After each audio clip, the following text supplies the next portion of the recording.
Bismillahirrahmanirrahim. Assalamualaikum warahmatullahi wabarakatuh.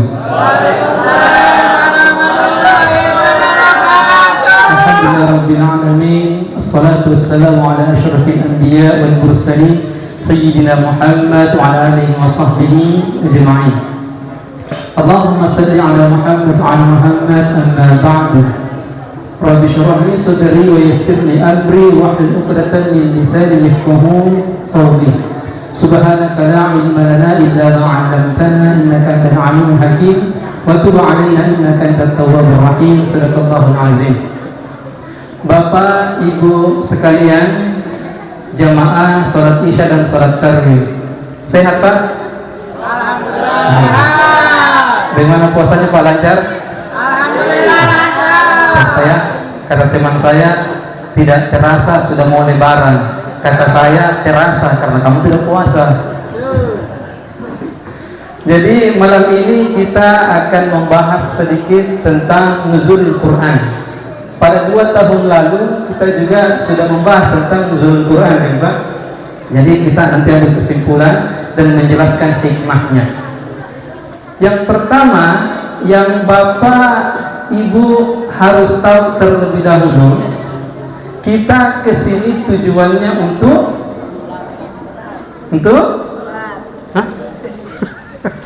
untuk lebih dekat atau mengingat kembali bagaimana turunnya Al-Quran.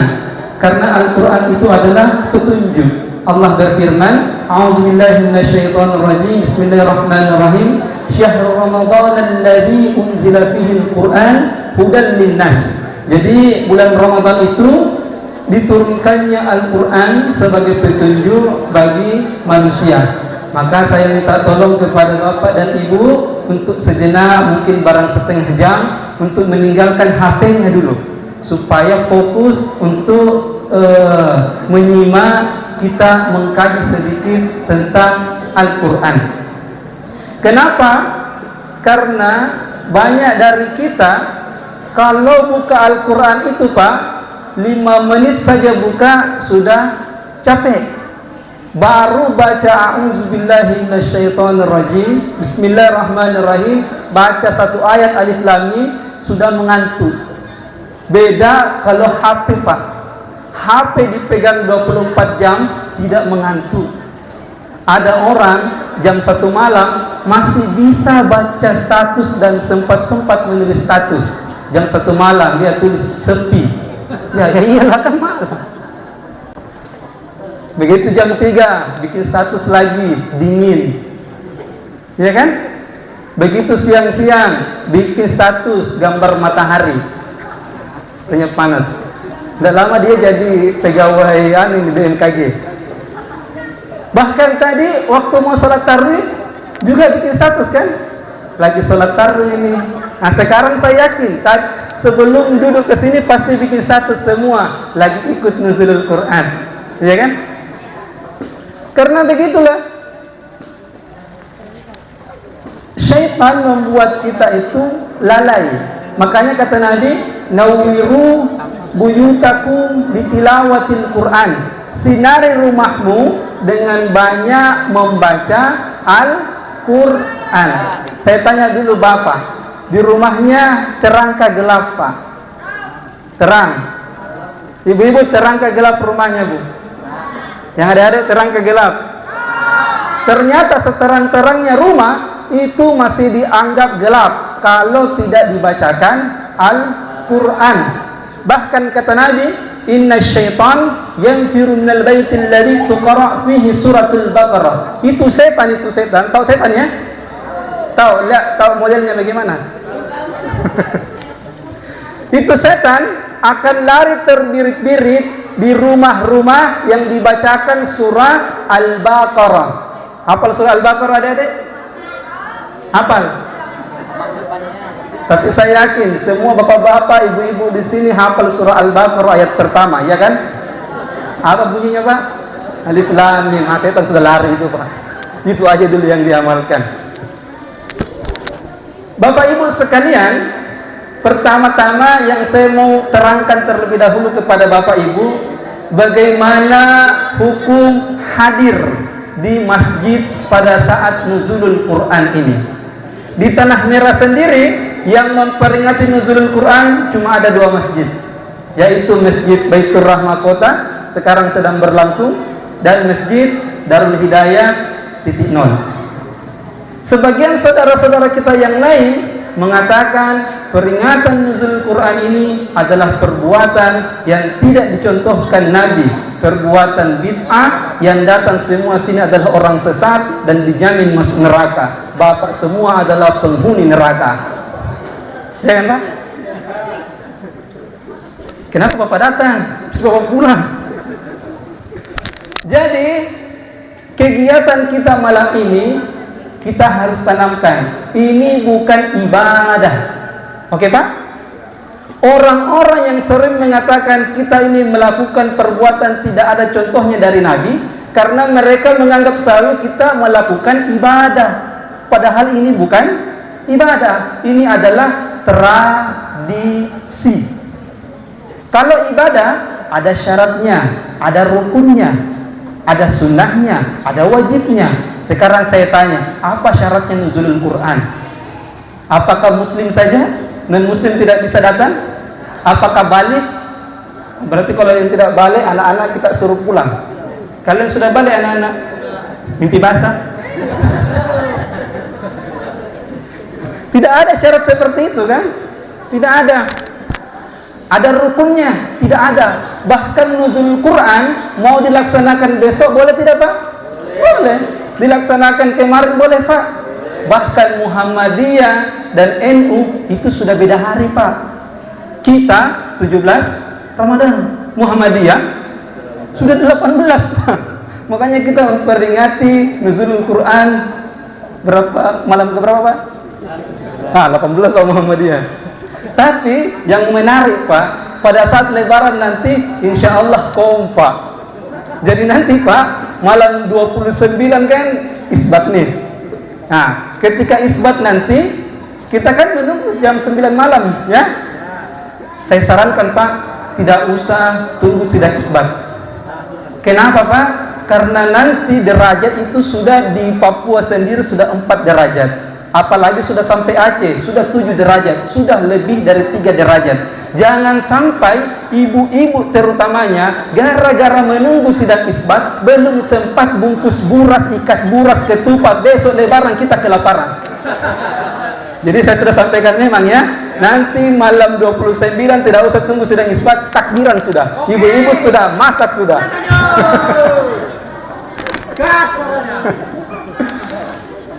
Baik Bapak-bapak, Ibu-ibu sekalian, nuzulul Quran. Pada 2 tahun yang lalu saya sudah sebutkan tentang dalil-dalil nuzul Quran dan beberapa pendapat ulamanya.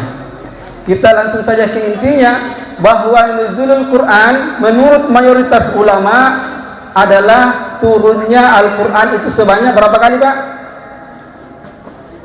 Dia saya. Berapa Pak? Berapa Dedek?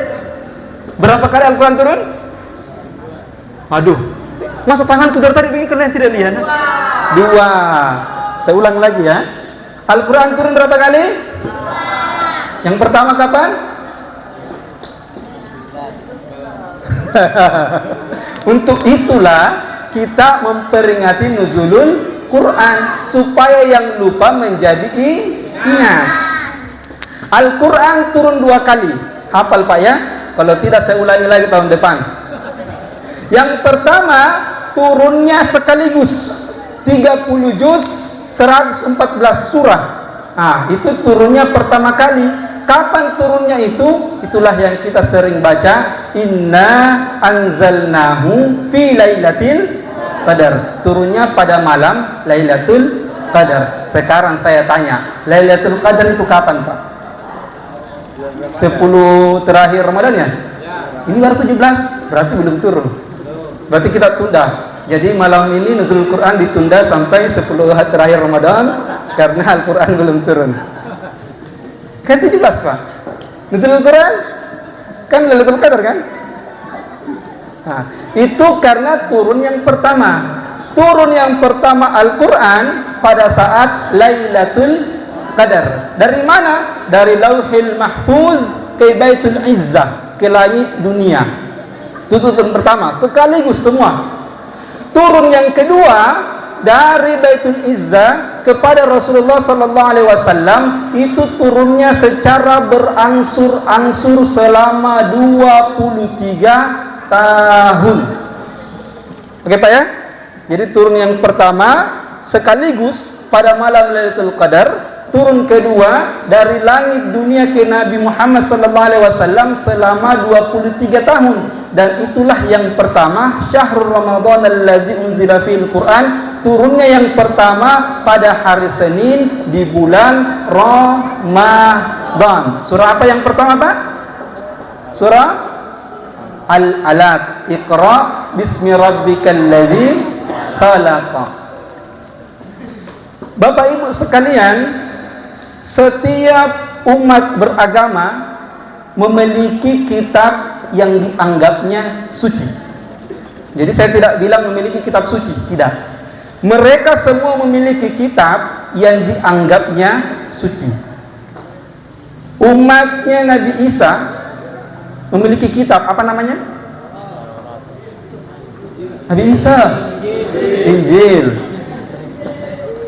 Injil kitab suci, tapi sekarang suci tidak? Sudah diubah-ubah. Nabi Musa diberi kitab, apa namanya Pak? Taurat. Nabi Daud diberi kitab Zabur.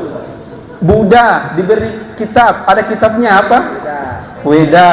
Hindu punya kitab Tripitaka. Ini bagi penggemar Sunggokong Kerasakti hafal ini.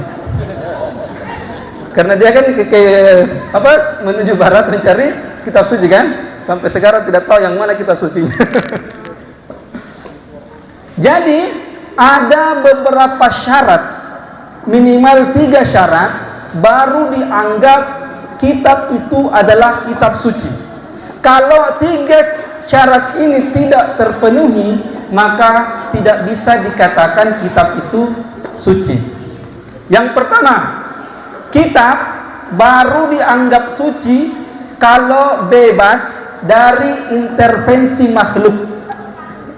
Jadi kalau ada kitab, ada makhluk, ada manusia bisa intervensi, bisa ubah-ubah, maka itu bukan kitab suci.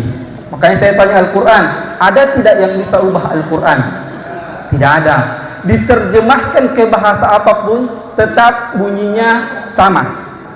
Diterjemahkan ke bahasa Inggris, diterjemahkan ke bahasa Indonesia, diterjemahkan ke bahasa Spanyol, semua tetap kembali kepada bahasa satu, bahasa Arab. Tidak bisa dipakai bahasa terjemahannya. Makanya adik-adik kita terutama tidak boleh belajar Al-Quran tanpa guru. Harus pakai guru, karena kalau tidak pakai guru pasti tersesat. Kalau cuma model terjemahan saja pasti tersesat. Kenapa sekarang banyak orang mengklaim diri paling benar? Karena dia cuma modal terjemahan, tidak paham tafsir, tidak paham bahasa Arab, tidak pernah belajar usul fikih baru langsung bicara. Contoh begini, kita bahas ayat puasa. Ayat puasa kan mengatakan begini, faman kana minkum maridan aw ala safarin fa'iddatun min ayyamin ukhra. Barang siapa yang maridan, sakit, au ala safarin, atau dalam perjalanan, fa'iddatun min ayyamin ukhra, maka dia harus menggantinya di hari yang lain. Saya berdiri Pak ya, capek dulu. Saya ulang.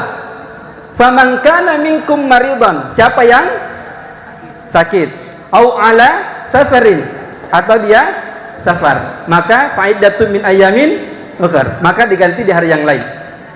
Datanglah seorang yang tidak puasa, seorang pemuda, sebut saja namanya Bambang. Ada sini Bambang ini? Enggak ada? Enggak ada kan? Habis kalau saya bilang Joko banyak. Sebut saja Bambang. Suatu hari Bambang pergi sholat tarawih ke masjid. Dia lapor sama Pak Ustadz bahwa dia tidak puasa tadi. Kenapa tidak puasa? Diceritakan, kemarin saya ke masjid, sampai di masjid sholat tarawih, saya melihat pujaan hati saya, kalau bahasa Makassar odok-odok saya atau gebetan saya diantar pulang dengan laki-laki lain. Begitu keluar dari masjid dia lihat digandeng sama laki-laki lain, sakit hatinya.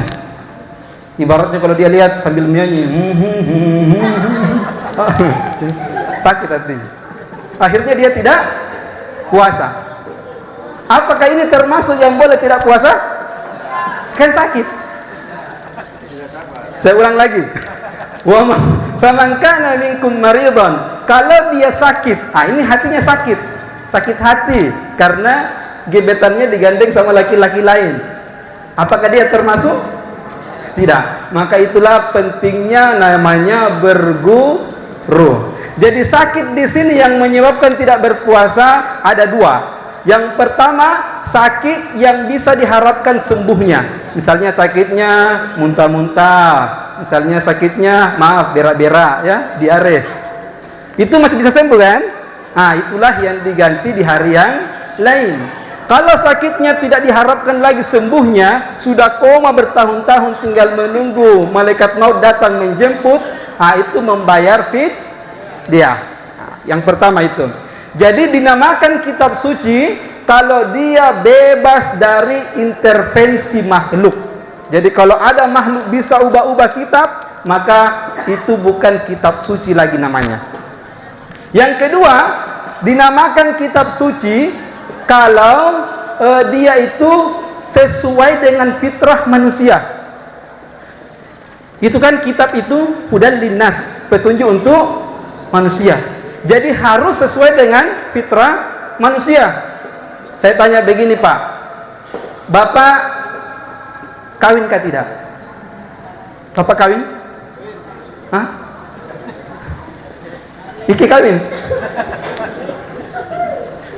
Kalau ada kitab melarang untuk kawin, maka itu tidak sesuai dengan fitrah manusia. Bahkan saya Pak, kalau ada dalam Al-Quran mengatakan ustaz tidak boleh kawin, saya berhenti jadi ustaz.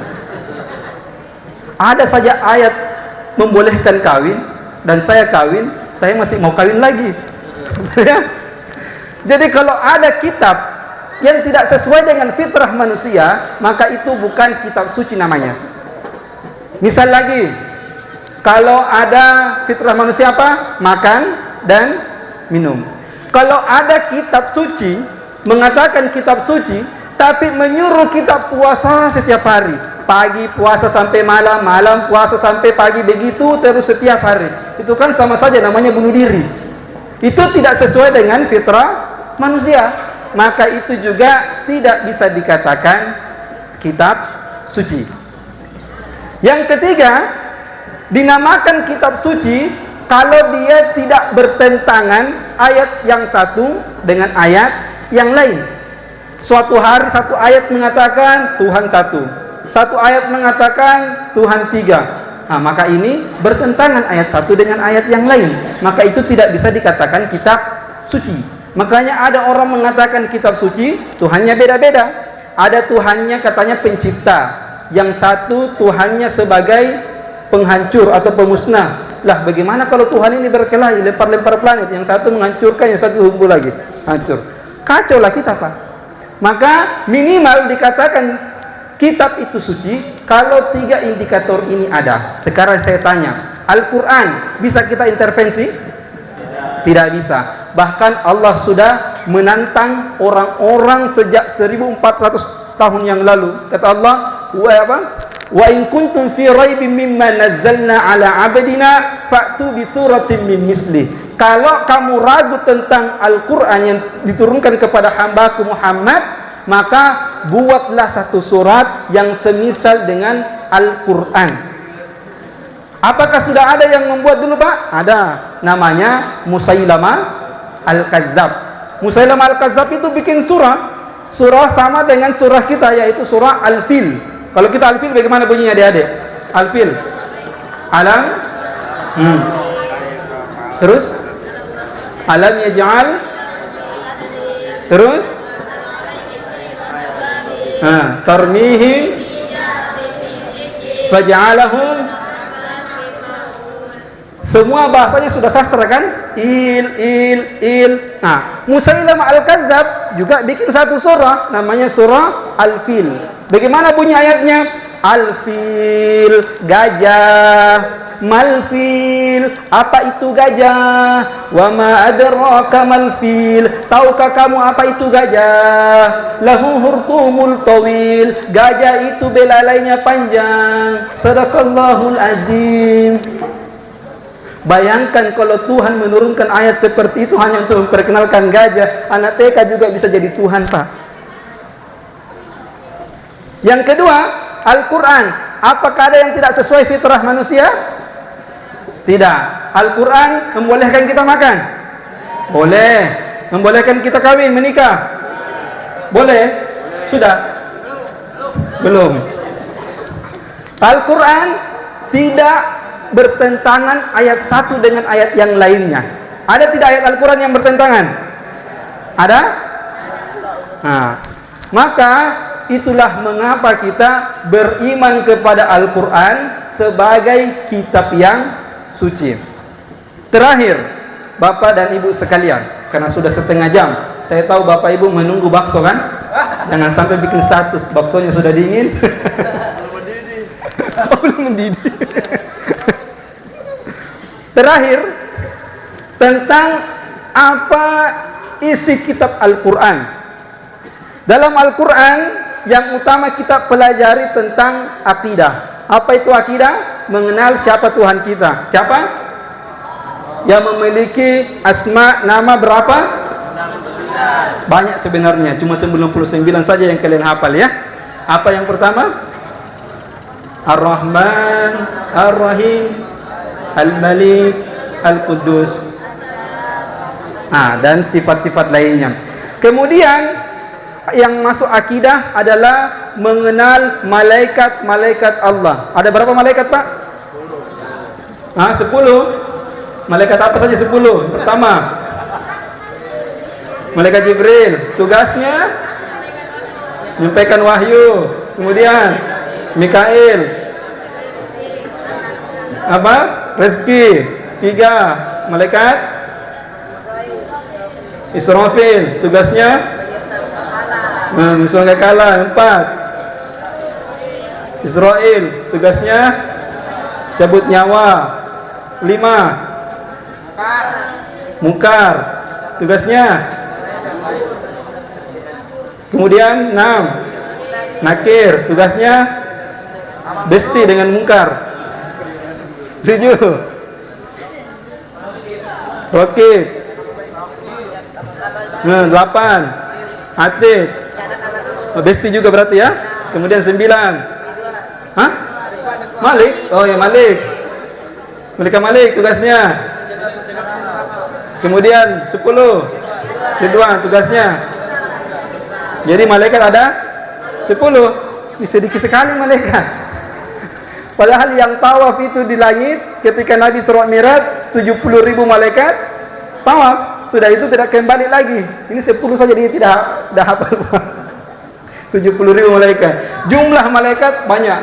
Tidak bisa dihitung saking banyaknya. Kemudian dalam akidah kita belajar kitab-kitab. Kita belajar hukum-hukum yang lain.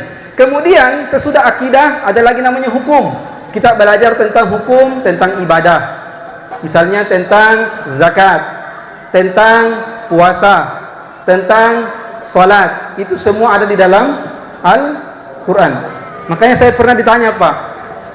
Saya pernah ada orang yang tanya saya, dia bilang begini, kamu itu sarjana ekonomi, urus ekonomi saja, tidak usah urus agama. Dia bilang begitu. Maka saya tanya, kamu bayar zakat? Iya, zakat. Zakat itu agama atau ekonomi? Ekonomi. Ketika kita berbicara satu sok berapa mud, ilmu konversi, itu siapa yang tangani? Orang ekonomi. Kemudian mata tukar, kita belajar tentang riba. Tahu riba Pak ya? Barter, uang dengan uang, uang dengan barang. Itu Pak Ustadz atau ilmu ekonomi? Ekonomi. Kita belajar tentang ilmu waris, ilmu faraid, pembagian waris berapa persen. Siapa yang pelajari Pak? Orang ekonomi. Ustadz itu hanya memberikan dalil-dalilnya saja. Makanya perbedaan antara ekonomi konvensional dengan ekonomi syariah cuma satu, yaitu ekonomi konvensional menjelaskan pengertian-pengertian menurut ABCD sampai ke luar negeri, ke barat. Tapi kalau syariah, dia menjelaskan dengan dalil-dalilnya. Itu saja bedanya. Maka masalah agama ini kebanyakan masalah ekonomi. Kemudian di dalam Al-Quran yang terakhir sekali Pak, tadi belajar juga tentang akhlak. Apa adik-adik? Nah, dalam akhlak itu kita belajar tentang sabar, tentang tidak boleh marah, tentang menjadi pribadi yang pemberani. Makanya orang-orang beriman itu la khaufun alaihim wala hum yahzanun. Dia tidak pernah takut, tidak pernah khawatir, dan tidak pernah sedih. Kenapa bapak-bapak berani pergi sholat subuh di masjid, padahal sudah tahu di luar banyak orang jahat? Kenapa bapak berani? Karena bapak orang beriman yang la khaufun alaihim wala yahzanun. Kenapa bapak berani bersedekah banyak uang bapak, tidak takut miskin? Kenapa? Karena la khaufun alaihim wala yahzanun. Makanya ada teman saya pernah Pak cerita, dia bilang begini, pernah katanya suatu hari dia itu ditahan sama beberapa orang jahat. Kalau bahasa kita gangster lah, sekitar 7 atau 9 orang, semuanya bawa senjata tajam Pak.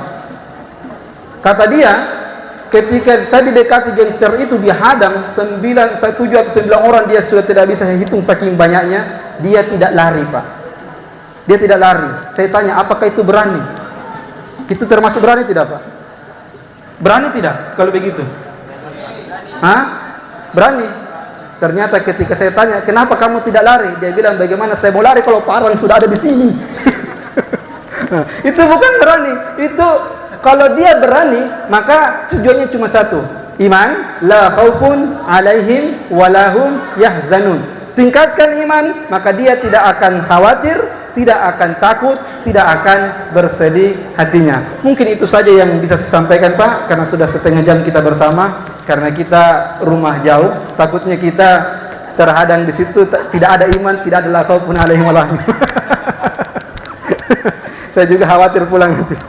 Baik, kita tutup dengan doa kafaratul majelis. Subhanakallahumma bihamdika asyhadu an la ilaha illa anta astaghfiruka wa atubu ilaik. Walhamdulillahirabbil alamin. Sekian, assalamualaikum warahmatullahi wabarakatuh. Waalaikumsalam.